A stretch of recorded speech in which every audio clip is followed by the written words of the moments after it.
This is an opportunity to learn about Oikocredit as a cooperative investor in poverty alleviation. My name is Leah Gage, and I'm the Business Development Coordinator at Oikocredit USA. I work mostly with our U.S.-based investors and work to educate the public about what Oikocredit does and what responsible microfinance and social investing means. I'm going to mute the line right now, and then I'm going to give this presentation and then open up the line for any questions or things at the end. So our agenda is brief. I'm going to just touch a little bit on Oikocredit International and Oikocredit USA and what we do, and talk about global poverty and what it is that Oikocredit aims to tackle, and some of the strategies that we use, namely through social investments, and then the opportunity to invest in Oikocredit. Oikocredit is a global cooperative of 48,000 investors around the world. We are based in Amersfoort, Netherlands, and we were founded in 1975 as a cooperative.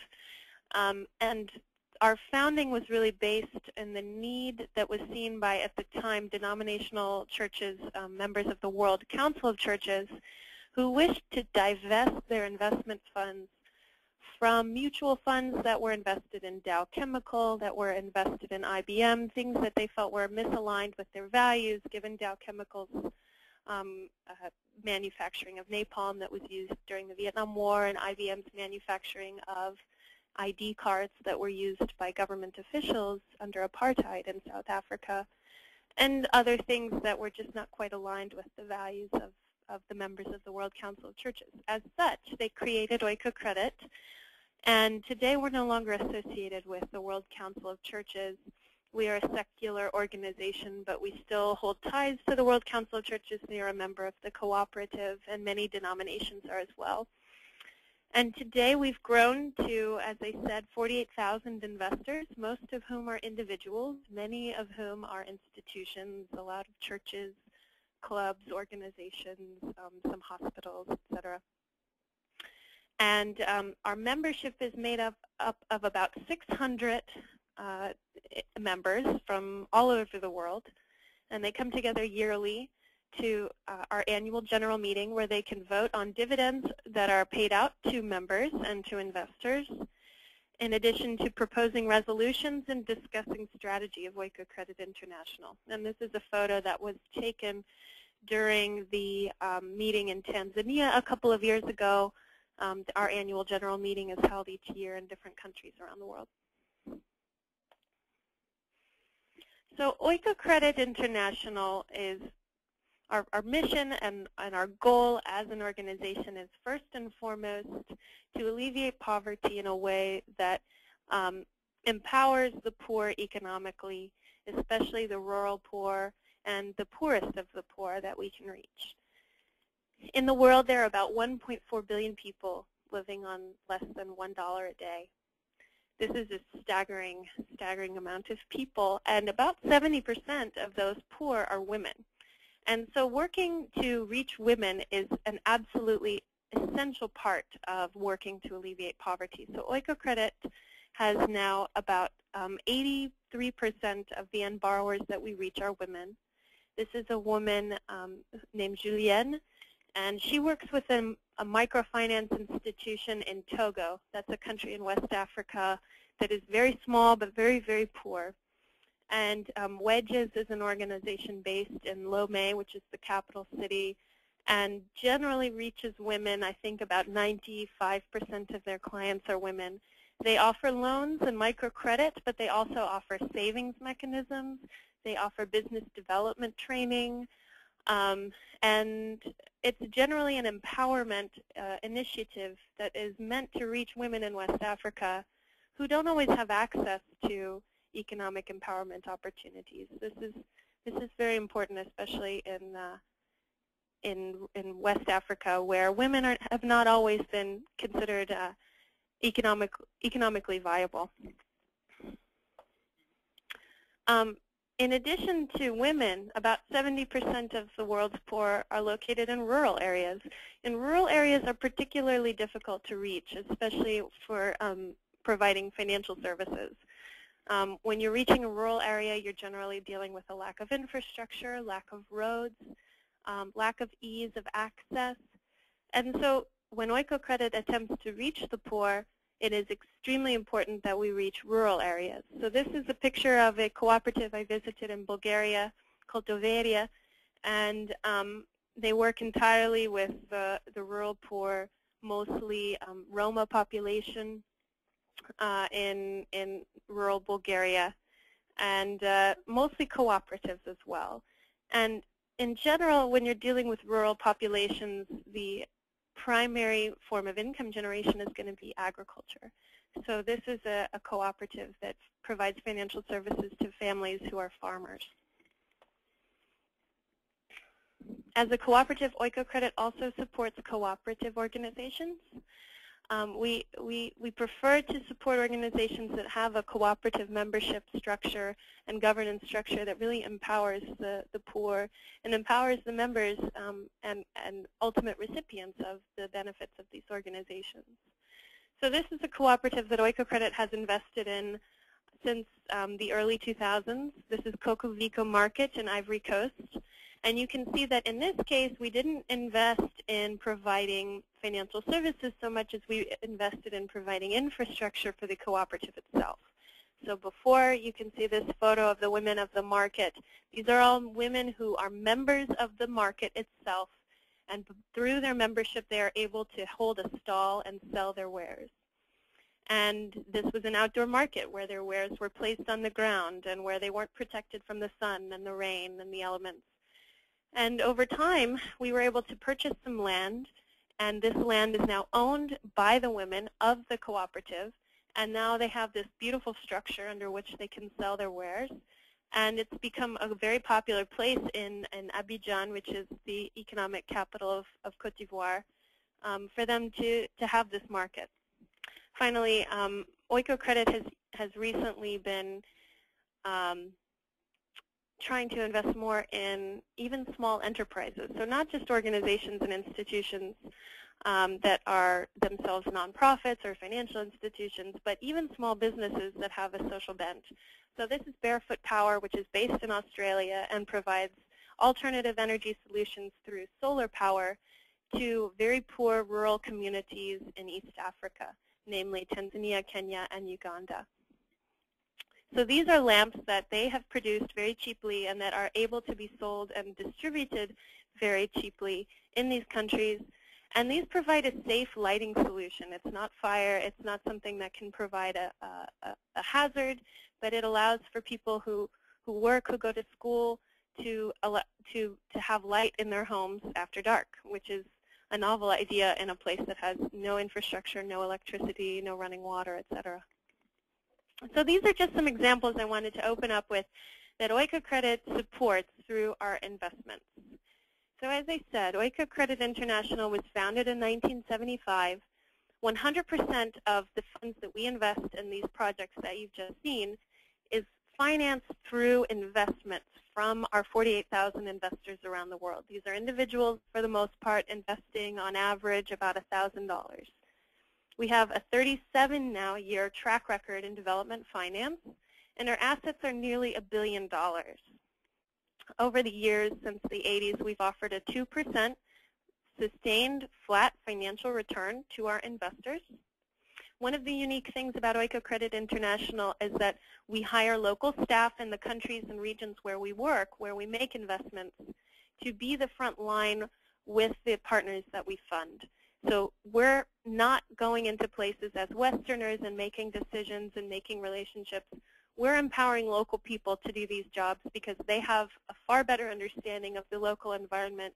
They have far better expertise in the kinds of projects that we want to fund and that can be sustainable and successful. Overall, Oikocredit is an organization of 250 employees of about 45 nationalities. So a very international organization. We fund now about 854 partners. And so when I say partners, I'm talking about organizations, examples that I showed you in the previous slides. These are microfinance institutions, they're co-ops, they're small businesses in some instances. And through this portfolio, they reach 20 million individual people around the world. Currently, we have about 700 million outstanding deployed in loans. And as I said, this is funded through 48,000 investors' investments. So, as I said, we fund microfinance institutions, agriculture, production and trade co-ops, small to medium enterprises, and we do even provide some capacity building grants. Right now, you can see we have about 80% invested in microfinance. And we are working to divest some of this and invest more in agriculture. Microfinance has been extremely powerful and is now quite a saturated market as far as investments. And so we're looking at other markets as an organization to see where the need is greatest. We invest in 67 countries around the world, so we don't particularly have a regional focus. You can see 46% is invested in Latin America, but that's really in part because that is where the microfinance environment is most mature. That's where we've been the longest because that's really where microfinance has been the most viable for the longest. But we are really trying to focus on investing in Africa. Right now we have about 15% exposure there, which is quite a lot for an investment fund. Most investment funds in microfinance have about 8% exposed in Africa. So we really are trying to go where the need is greatest and take some of those risks in order to reach the poorest people. But this year, Africa is again something we're hoping to expand to. Last year, we opened an office in Nigeria, and we made our first investment in Rwanda, and we're just starting to really expand there. So I work for Oikocredit USA, which is a part of Oikocredit International. We're a nonprofit that is registered locally here in the United States. We're based in Washington, D.C., and we are a staff of 3 full-time employees. It's a very small staff as compared to the rest of Oikocredit International. And we are charged entirely with raising investment capital, with working with our current investors, and generally being educators and promoters of responsible microfinance and social investment here in the United States market. So we manage the investments of about 7,000 U.S. investors who hold just over $30 million in assets. Oikocredit USA was recently recognized by Impact Assets. We have gained a lot more recognition in the last few years as a strong and socially viable investment for socially responsible investors here in the United States. So as I said, Oikocredit is charged primarily with reducing poverty through investments. And poverty is quite cyclical. It's fueled by a lack of economic opportunity, and then a lack of access to financial services to provide economic opportunities, and then the lack of access to financial services is fueled really by a lack of infrastructure, a lack of ease to provide those financial services. And so it's very difficult to alleviate poverty if you can't tackle all of these issues at once. The poor in general, because they lack access to financial services, their financial assets tend to be in fixed assets, such as land or livestock, things that are hugely volatile and that are really vulnerable to shocks, such as the weather, such as a drought, disease, things of that nature. And so providing financial services is really a way to smooth those vulnerabilities. And so through social investments, Oikocredit is able to really tackle some of these things altogether. And we provide this kind of mutually beneficial instrument for investors in the U.S. and around Europe who really want to invest in line with their values. Oikocredit is a strong investment.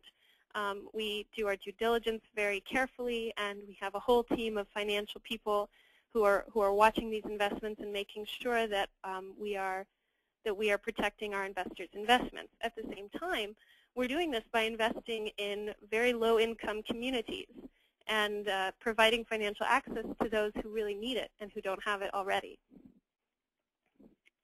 And so our investment strategy, as I said, is to invest in several sectors. Microfinance is the biggest, cooperatives, which kind of overlaps with microfinance, small to medium enterprises, fair trade, agriculture. This is kind of what our portfolio looks like. But in addition to this, we're looking very carefully at making sure that every investment we make is socially viable. We are utterly committed, if not more committed to the financial results as we are to social results. And so when we're looking at this, we have some very stringent criteria.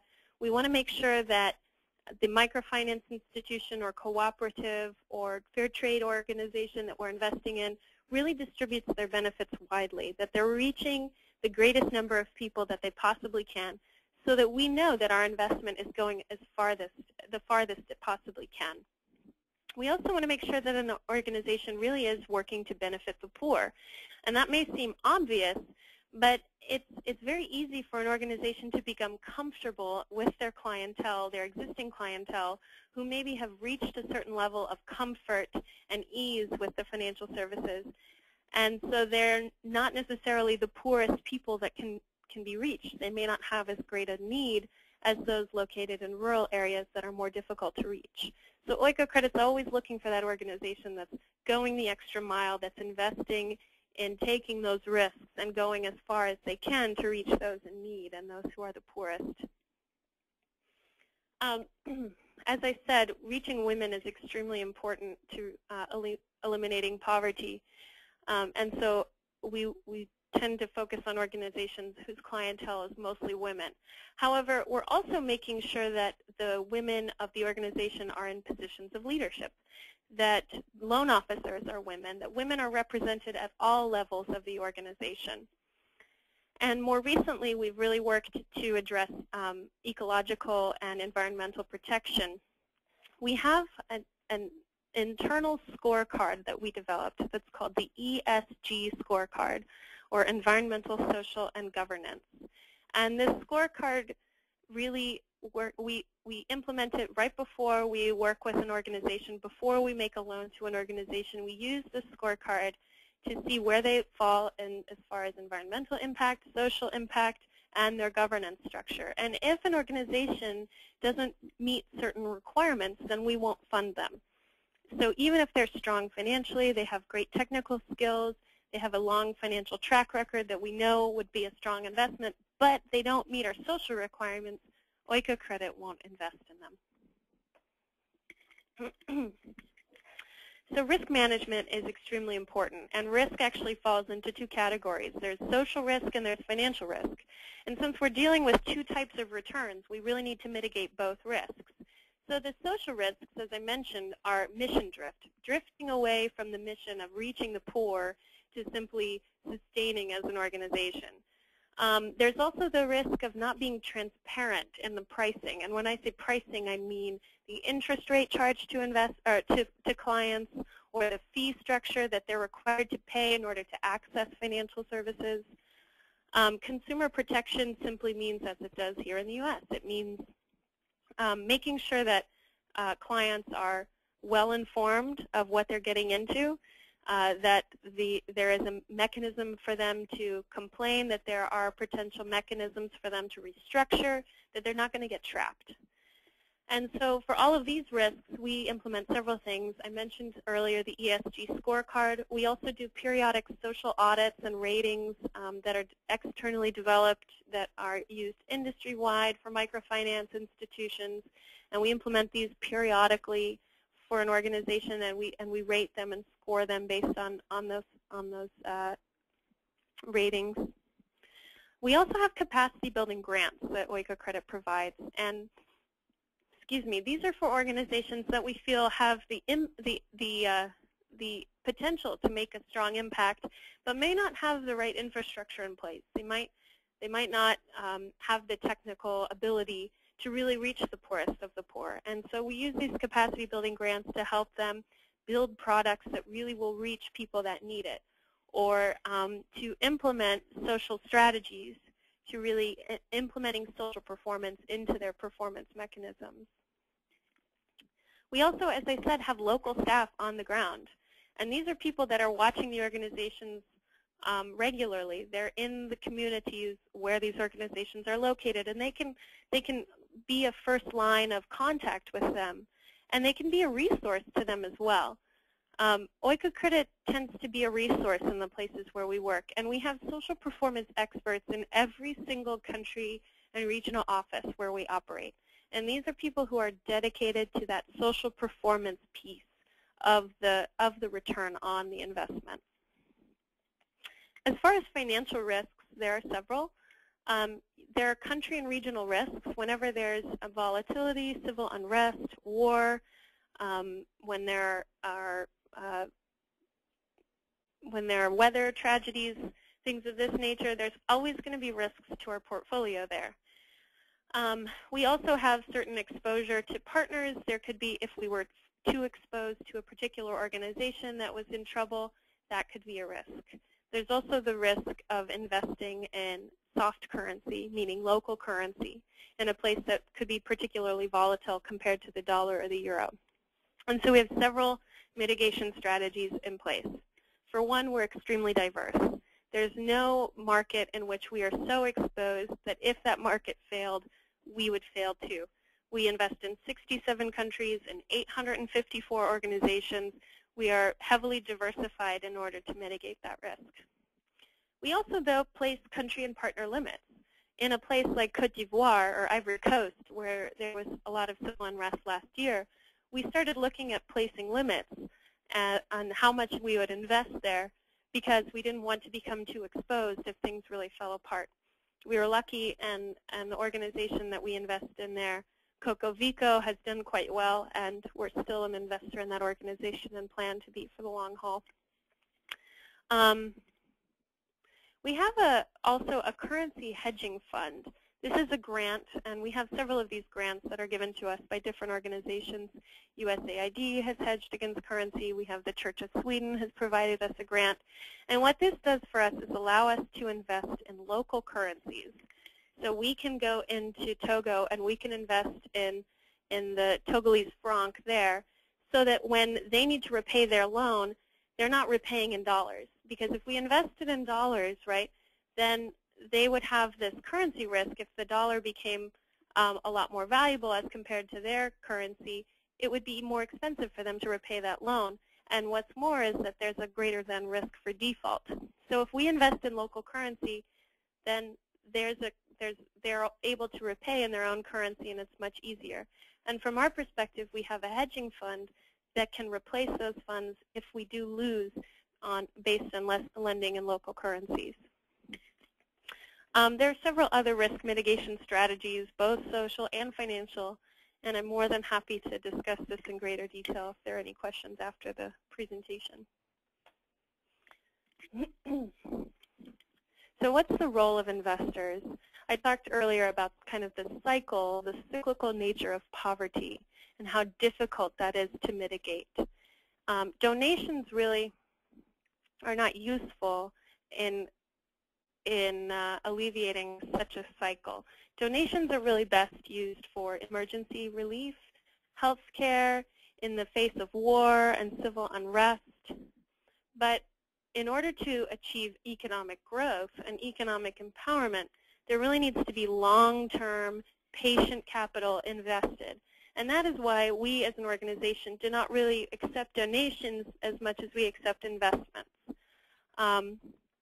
So that's what we've raised investments for over 37 years. And whenever we do receive a donation, we simply add it to our revolving loan fund. So the investment cycle is fairly simple. An investor will invest in Oikocredit.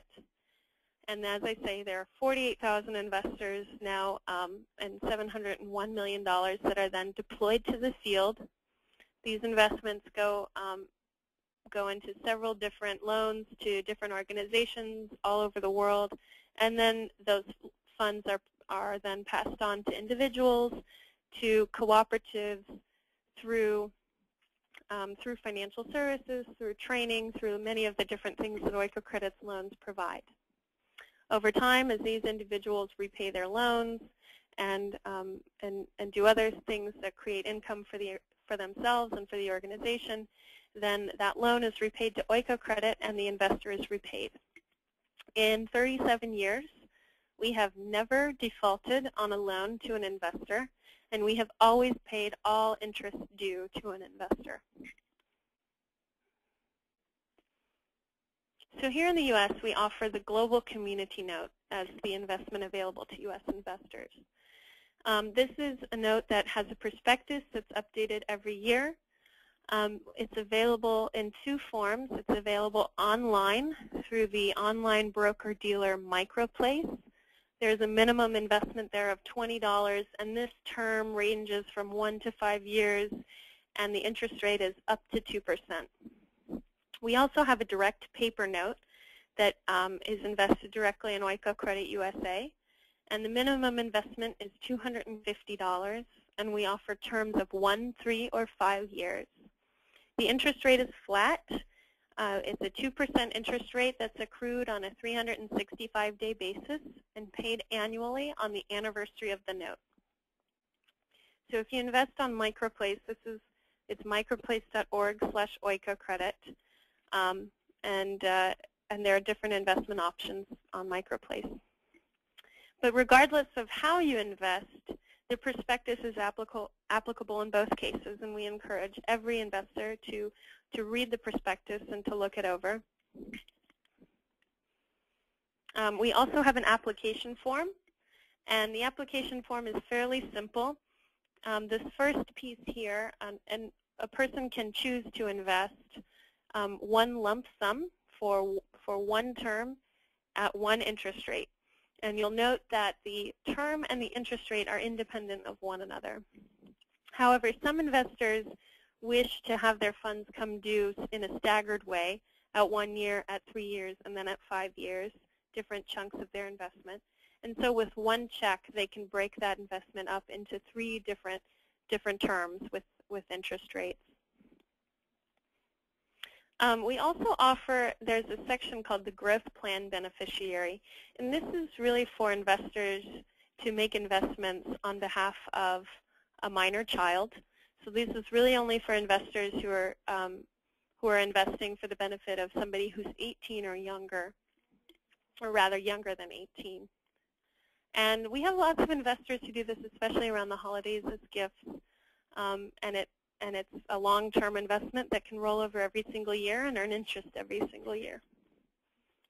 On the back of this application form, we also have a place for an investor to add their financial advisor or broker, and we do this very frequently. We work with an investor's advisor and send correspondence to them, and we're always happy to do that. Currently, the Global Community Note is actually a very attractive investment as far as our 2% interest rate.